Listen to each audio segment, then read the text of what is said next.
get to the bag, ayy. Got the foot on the gas, pedal to the metal when the lane moving fast, ayy. Ayy, let them all cross. If they hate, then let them hate and make a bigger boss, ayy. This episode is brought to you by SPI Logistics, the premier freight agent logistics firm in North America. For over 40 years, SPI has been diligently building the most successful freight agent network to provide first-class relationships for our shippers, receivers, and carrier partners. We are more than another transportation network. We are a dedicated team of professionals united by one singular purpose, and that is to expedite our agents' success. All of our agents are set up for success on day one, as they are provided with a full suite of support staff that is ready to assist them with everything from after-hours emergencies to financial and administrative needs on a no-fee basis. This way, you can focus on continuing to grow your business. There is no financial risk to start, and you have the ability to earn up to 75% in commissions. If you are looking to take control of your financial future and build your business with the backing of one of the most successful logistics firms in North America, visit www.spi3pl.com to learn more. Do me a favor and let them know that the Freight Coach sent you. What is up, ladies and gentlemen? We are back. We are not live. We're doing a little pre-recorded episode because your boy's got a day job and we got freight moving because there's a holiday push that's coming along here. So you'll be seeing this aired on Friday, and I'm hoping you guys actually get to see me cover a shipment live on the air. That was another reason why I wanted to jump on here right now, because we got a couple of open loads left open for tomorrow, and you guys might see the master at work here. But with this solo show, you guys, you know how this goes. We're going to be doing a little bit of a market report, and then we're just going to be breaking down a couple of articles here and getting people prepared for the holiday. And speaking of the holiday, you guys, it obviously with Christmas and New Year's falling on a Wednesday and a Thursday, I believe that's what it is. Yeah, Wednesday and Thursday, both of them there. You know, obviously now is the time to get in touch with your customers about their holiday hours. And then when you're booking carriers and everything, where are they actually storing this freight at? Are they bringing it to a yard? Is it at their house? Get all of those pertinent details, you guys, because at the end of the day, everybody wants to go home to their family around the holidays here. Nobody wants to get bothered with this stuff. So get ahead of it, get early, and then just take care of this stuff, you guys. There are just a couple of simple steps that you guys can follow to ensure that your customers are taken care of and your carriers are taken care of out there. So we're all on the same page, and then we're all not worrying about freight as we're sitting around the Christmas tree and New Year's and everything out there. But with that being said, you guys, obviously there's been a lot of talk about the tender rejection starting to rise. And again, I love to see any positive momentum that could be working out into the market's favor as a whole. But again, like I've talked about, and I'm going to continue to talk about, and I'm not trying to be a pessimist. I'm not trying to be a bearer of bad news or anything like that. I just don't like to rush to judgment anytime there's any incremental bump that is out there. And, you know, I'm connected with a lot of large enterprise shippers. They're friends of mine. I've talked to them about a lot of this stuff, and a lot of them are attributing, and this is my stance as well, it's pretty standard for the holiday, right? And again, everybody could be wrong, right? But I look at it as these are some of those things that I want to err on the side of caution, because it's been so slow for so long and rates have been compressed for so long. I think any glimmer of hope a lot of people want to attach it to is like, this is it. But at the end of the day, this could be completely attributed to seasonality. All right. This could be completely attributed to weather events and everything. And we talked about that earlier this week is it's always great to see, like, anytime there's a spike in tender rejections or anytime there's a spike in pricing out there, pull up the map, see where it's at. Was there any major weather events that were happening out there during that time? What are those key indicators that could tell the actual story, as opposed to just jumping in and saying everything's going to be better? And again, I don't want to sound like a pessimist. I'm a very much realist individual, excuse me. It's my job to call balls and strikes.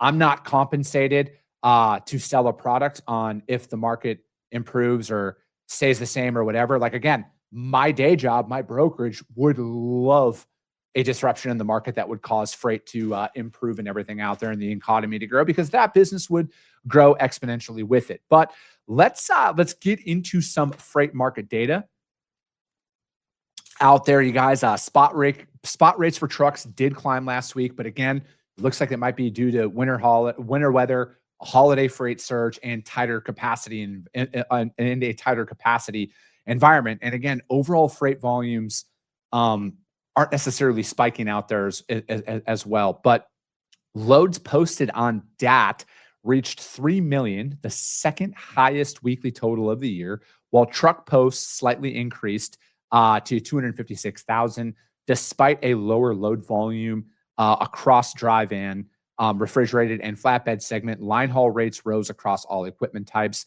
Diesel prices did fall slightly week over week, which is always good, but remain higher than last year. Analysts note that the recent spikes are likely temporary, driven by weather, seasonal factors, and then rather than a permanent shift in the market as a whole. Dry van was at 226 a mile. Reefer was at 257 a mile. Flatbed was at 244 a mile, and then diesel was at $3.61 a gallon out there. So again, dry van rates were up 8 cents. Reefer was up 2 cents, and then flatbeds were up 2 cents as well.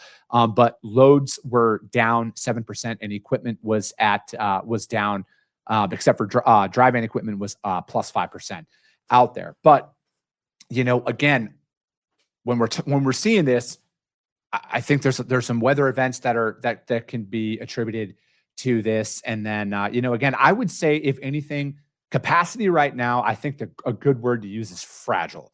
And I've discussed this in depth, and we're going to touch on this in a couple of articles, you guys. There's still a lot to be seen on what could happen with the non-domiciled and ELP push and everything else.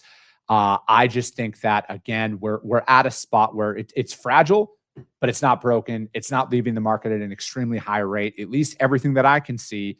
Again, I just think it's more of a short-term spike. And again, I hope I'm wrong, you guys. Like, I might be one of the only people out here in the media side of things that openly advocates that when I go against the grain. I hope I'm wrong, because again, my brokerage would very much benefit from a shift in the market as a whole. But again, I think, like I discussed and broken down, you guys, let's wait until end of January. And I say end of January because there's always a holiday hangover that comes along with it, especially when the market or the holidays fall on a Wednesday and Thursday. Like, let's be real, most people aren't going to go back to work until January 5th, that Monday. And then capacity is probably not going to start to recover until later that first week back, if not into the second week out there. That's why I say let's wait to mid to late January at the earliest before we get any bold predictions on if anything's changing. And again, I hope I'm wrong, but my gut and everything I'm saying says it's probably more of a seasonal and weather-related push than anything out there. But that being said, let's jump into some articles, you guys. But actually, hold on. Let's not jump into some articles yet. This is always a great time to prospect. All right, this is always a great time to be in front of your prospects, in front of your active shippers and everything else, because you just never know. Things can happen, especially around the holidays. Things get crazy, and it's just one of those situations that being in front of people, even if it's just like a quick holiday touch, right? And I'm actually going to be doing this a little bit over the holiday break, because I'm going to continue to do my show because I'm still moving freight. I'm still working. I just don't like to take up people's holidays, and I'm going to just lay out some kind of like some sales strategies that I personally use inside of my brokerage, what we've done to earn business over these years, keep business and everything else. And again, we're just going to do like a little 2-day workshop on that, you guys. And we'll go from there. But let's get into a couple of articles here, and I'm going to get my computer all ready to go on all of this. All right, first article we are going to break down is states deepened ICE ties in 2025 as trucking rules tightened out there. Just a quick summary of this article, you guys. In 2025, several U.S. states strengthened partnerships with U.S. Immigration and Customs Enforcement, or ICE, under the federal 287G program to increase enforcement on roadways, targeting truck drivers who violate licensing, immigration, or English proficiency requirements. These collaborations have expanded into in response to the current administration's crackdown, including an executive order tightening ELP and CDUL issuance standards out there, leading to joint operations that have sidelined dozens of drivers and signaled more enforcement ahead. states like Texas, Indiana, New York, Alabama, Mississippi, and Wyoming have publicly joined these efforts, mostly through the task force model of the 287G program. And then let me see here. The article also. So if we're talking about this, you guys, the strategic push behind these partnerships. States are expanding these to enforce the CDL, immigration, and ELP requirements, responding to federal pressure, right? I think the current administration has been very clear that they will do anything and everything in their power. They will withhold funds from this to get them aligned. And again, I want the safest roadways possible. I want everybody to be held to the exact same standards. Like we've talked about that on this show numerous times. So I don't need to beat a dead horse.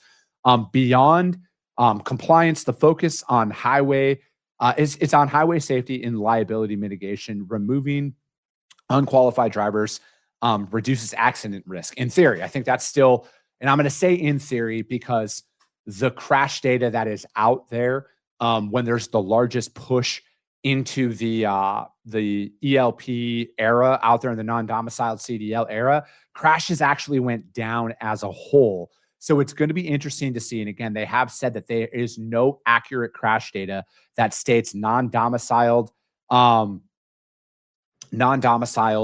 CDLs with a higher probability for crashes. So I got, again, I call balls and strikes on this show, you guys, and that has been very well publicized out there.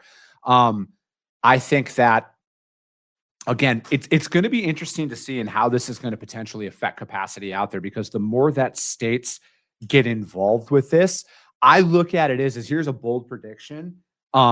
Carriers who maybe skirt the line, and again, I'm not advocating, I want everybody to be held to the exact same standards. I want all drivers that are legal and can read and write and do everything the way that it should be. But I think what this could cause is a mass migration of carriers to only haul freight in and between certain states that are out there, and they're going to have that mapped out. I think you can pretty much follow party lines with this outside of the state of New York, which kind of surprised me that they were so much on board with this. But again, I think that it's going to be very much politicized with that. But I also could see more and more states fall in line with all of this stuff as funding could be withheld from it. All right, let me see here. Okay, so yeah, it's just like the states have the ability to, all right, the federal policy is increasing shit, because again, they want the state level enforcement out here. Sorry, you guys, sometimes my computer updates and I'm reading something and then I lose my spot. But it's increasingly shaping state level enforcement, and that again, I look at a lot of this, you guys. If you're not breaking the law, you're going to be fine. Like truly, when it boils down to it, if you're not breaking the law, if you're not violating anything, you're going to be just fine.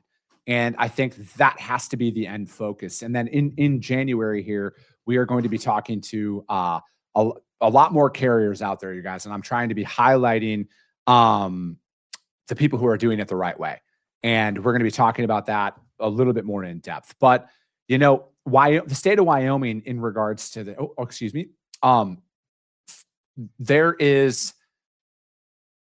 the state of Wyoming was pretty much highlighted in this. And then, because they're kind of like leading the way with a lot of the stops that are going out there, and they've removed a significant amount of drivers from the road. But again, Mississippi was another one. They had 85 drivers were referred to ICE within months, showing a rapid identification of non-compliant operators. And other states, Texas, Oklahoma, and Indiana are following suit out there. And, again, it's like, I think safety is the only thing I'm concerned about when it boils down to it. Safety and compliance, because there shouldn't be any shortcuts. Like I say this because it's hard enough, you guys, to make it in business. It's hard enough to get something off the ground. It's very capital intensive on the asset side of things. It can be capital intensive on the brokerage side of things as well. But there's such a right way and a wrong way of doing things. And we got to close any and all loopholes out there. We have to level this playing field, because there are great businesses that no longer can make it. And they're compliant. They're the safe drivers. They're the ones that are doing the right thing. And Shouldn't those companies be rewarded? And there should be no way to side skirt this. And I'm going to say this at any and all levels, you guys. There should be a singular way of doing things. And it looks like Secretary Duffy is really starting to get this stuff aligned. And again, props to them on a lot of this. But I look at it from a standpoint of everybody should be held to the exact same standards.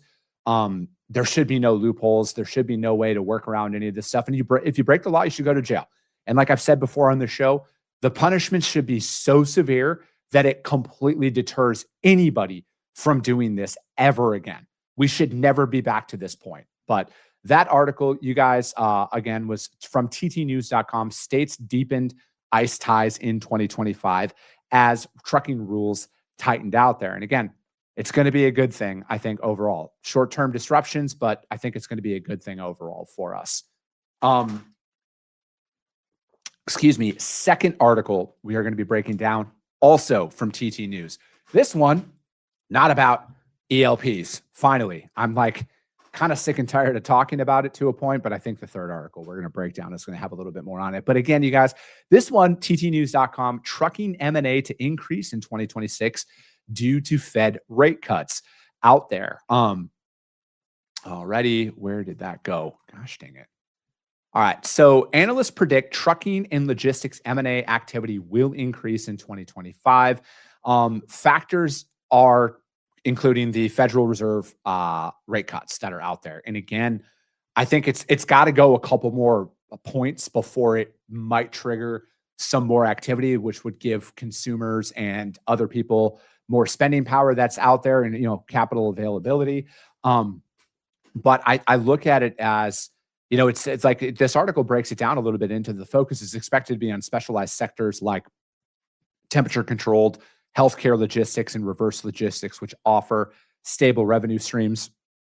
Although 2025 saw fewer total deals, strategic acquisitions were strategic, setting the tone out there. I look at it as, from my standpoint, and again, we're not at that level of some of the companies that they were talking about out there, because some very large logos consolidated, merged, everything this year. But again, I think as a business owner, at least us internally, we're always looking, right? We're always looking for the right fit. Again, we do open deck. And it's like if there's an open deck carrier out there that has a brokerage arm that's looking to exit the market, or if there's a brokerage out there that's heavy, like open deck heavy, and their book of business, or full truckload heavy in their book of business, and the owner's looking to retire, I am 100% open to any of those conversations. Because, for me, like I had mentioned the other day in one of my posts, my end goal is to build the largest transportation company in North American history at any and all costs. That's what I'm going to do.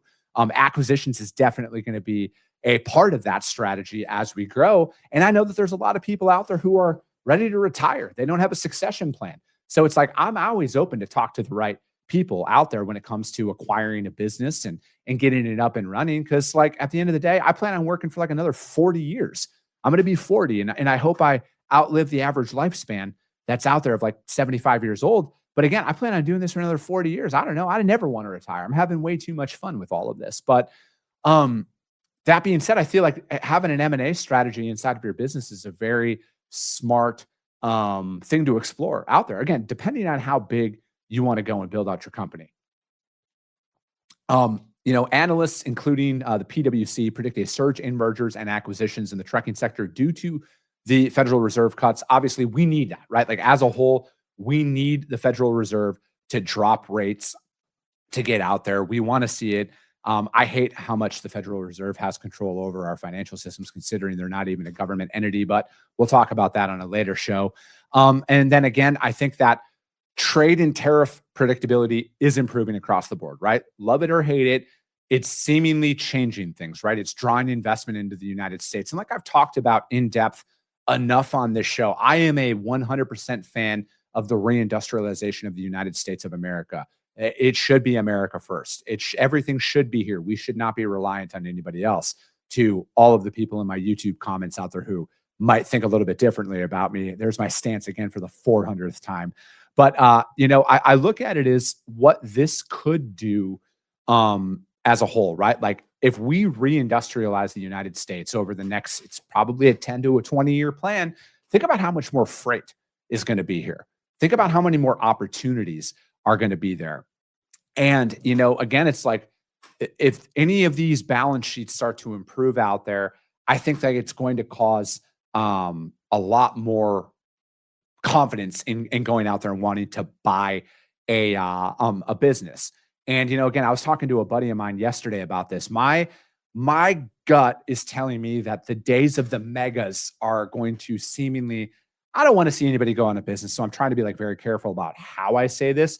I just think that there is going to be a growth in the middle market, and the larger companies have hit their peak. And I say that, and my gut's from that because it's like I saw it, and I was paying attention to it during the boom in late 2021, and how like everybody was celebrating all this rapid growth, but then they all dropped back down as the freight market depressed. So to me, that just says that nobody captured any real market share out there, at least any of significance. So that's why I think that, and then like, again, the data that shows, and I was talking to a couple of my friends on the factoring side of things as well, that the mid-size market actually grew during this last downturn, right? So again, that's saying something. So that's why my large prediction is the days of the organic build like that probably aren't going to happen. They're going to be fewer and far between. But again, I could be wrong. They could be out there. But obviously M&A always likes to go after high margins, right? I don't know why they look at transportation because that seemingly is a very low margin across the board.